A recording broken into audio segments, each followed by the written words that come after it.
coming up next. Ed Kalegi and Karen Richmond. This is Chatterbinge. It is the story of a small goat named Will, who gets a once-in-a-lifetime shot to join the pros and play rollerball, a high-intensity, full-contact sport that's dominated by the fastest, fiercest animals in the world. Our next guest stars as the voice of Will in the new film Goat, which is in theaters now. Perhaps best known for his role as Lucas Sinclair in the international phenomenon known as Stranger Things, it is great to say hello to Caleb McLaughlin. Caleb, welcome to Chatterbinge. Hello, thank you for having me. Caleb, I love the premise of this film, so if you would, set things up. Tell us a bit about Goat and about your character, Will. Yeah, Goat is an underdog story about my character named Will. He's a little goat, and he aspires to be great, and he wants to play basketball, but in this world, you know, like you said, it's called rollerball, and his only problem is that he's a small, and the world is filled with a league of big animals. And his whole goal is to proving people wrong and proving himself right, that he can do anything that he wants, and that no one can tell him that he can't be great and that he can't play in rollerball. And it's he looks up to this player in rollerball named Jet Fillmore, who is a snow leopard played by Gabrielle Union, and their storyline and their duo is an important moment and important storyline in the story as well. So it's an amazing journey in watching Will grow and seeing him, beat the odds and come over his fears. Voice acting is a very unique skill because as the actor, all you can bring to the role is your voice and how you use it as the only tool from your toolbox. So, Caleb, that's all you can control. What's the biggest challenge in doing that for you? I'd say the biggest challenge for me was I'm so used to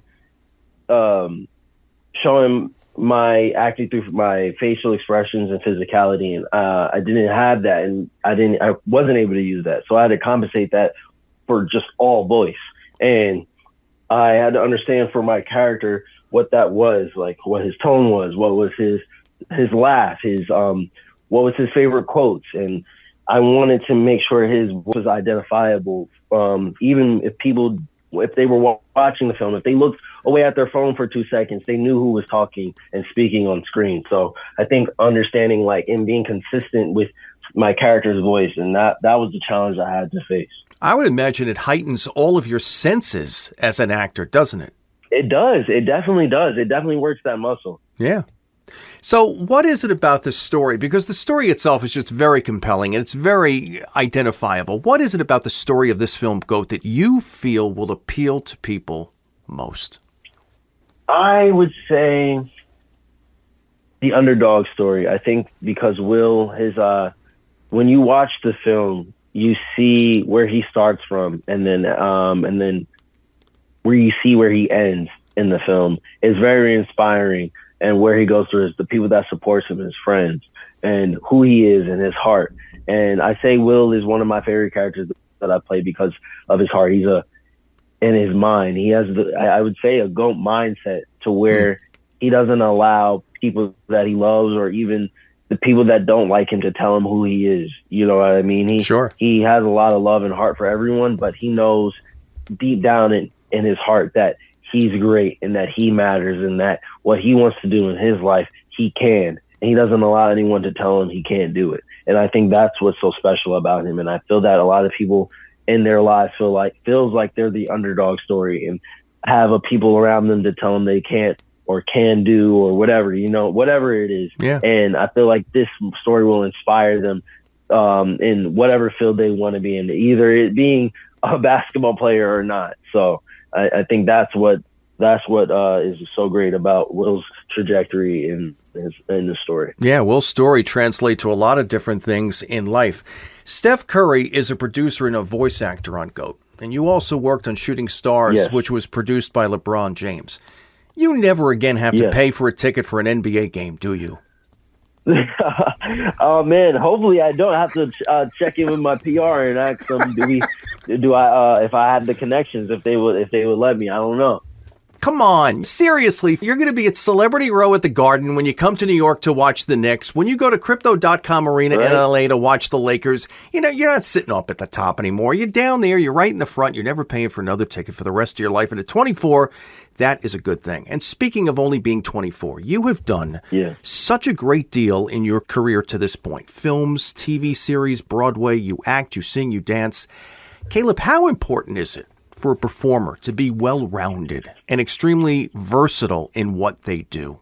I think it's very important because it's a lot of fun being able to tap into different elements in your career. And I mean, there is people that do stick to one, you know, genre or one way of their creativity, and that's okay too. Because sometimes when you focus on one thing, you become great or you're well versed in that world. But I think what is good, at least for me, my experience of being an actor, being able to dance, sing, do voice acting and act, I mean, there's so many different things that, you know, you could tap into and learn and understand. There's no limit, you know what I mean? It's only about just working that muscle and getting better. So I think it's a lot of fun. And it more than it is like, for me, it's less about like, wow, being well-versed, I can do anything, but more of like, I can experience this thing in my life.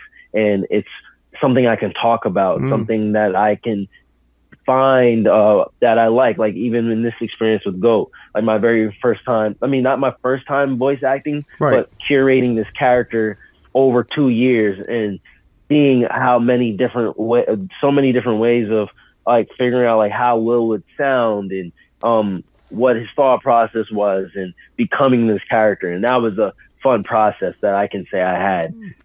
For myself, you know? Yeah, very well said. I would be remiss if I didn't mention Stranger Things. That show transcended TV, and it has become a part of our pop culture. Why do you think that happened? Oh, man, I could tell you, but at this point in my life, now that the show is over, it's past my own understanding. I mean, the show is such a relatable show, and we have these amazing characters that have been displayed on screen for so many years. And, you know, I think from season 1 to season 5, I've noticed that the show had this element of optimism that a lot of shows don't have. You know, with this fantastical like world that was created, the Upside Down was I'd say was this I would say the I don't want to say the demons, but I guess the demons that people face in their lives. Sure. You have these upside down people, these upside down thoughts where you're trying to fight it every day. And like these heroes in the show are encouraging people to fight against the bad people, to fight against your mind, and, you know, go and being on top of that. And I think that a lot of people, like families from all ages, were able to watch that and get encouragement from that and feel the love, because in this world, there's gonna be losses in our lives. There's gonna be those moments where you won't be able to win and life just happens. And I feel like this show was that for everyone. This show was that win, that love, the heart, and that escape for everyone. So, and it goes deeper than that, but I think that's like one big reason why the show was so relatable and so loved. And I think it's really interesting because some of the same things that you just said about Stranger Things is what you said about GOAT, how the underlying story is just so relatable in so many different aspects of life. And I think that's what makes both of these projects so very attractive to people when they see them. I got to ask you this. How hard was it for you to play a teenager for a decade? As you're growing up in real time, how hard is that to stay in a role that's frozen in a certain part of that character's life while you're becoming a young adult? How hard is that? It wasn't that. It was interesting. There was moments where I did feel like, okay, I was a little bit frozen in time at moments, but I was a teenager majority of the filming of filming. I mean, I finished the show at 23, and I think this question is probably more for like the teens, the older guys, because they I mean, Joe Carey was 23 in season 1, and he wasn't even a teenager in the show at all. So I was a teenager the majority of the time. So it felt like it was my childhood, and it was my childhood. So I think I didn't really have problem with it more. I think everyone else had more of a problem with it than we did. We were teenagers majority of the time. I don't think I had a real problem with it. I think I enjoyed it. Well, that's good. I think if I played a teenager another 10 years, maybe then we can have a real conversation. But other than that, I feel just fine. You can't be 16 with a full beard. That's what it comes down to, so that you deal with those things in life. Exactly. Well, yeah. Well, once again, It is the film that proves that small can ball. GOAT is in theaters now. You can get your tickets at goatmovietickets.com and follow on the socials at Goat Movie Official. Caleb McLaughlin, I've enjoyed this. Thanks so much for joining us here on Chatterbinge. Thank you so much for having me. It was a pleasure. You got it. Have a good day. It's not a bad way to start a career. He was in a landmark television series that people will talk about for decades. And now he is the voice star of a film that is produced by Sony and has Steph Curry behind it and will probably do quite well at the box office. I'm Ed Kalegi. This is Chatterbinge. And don't forget to hit that subscribe button so you can always catch our best guest conversations and segments right here on the YouTube home of Chatterbinge.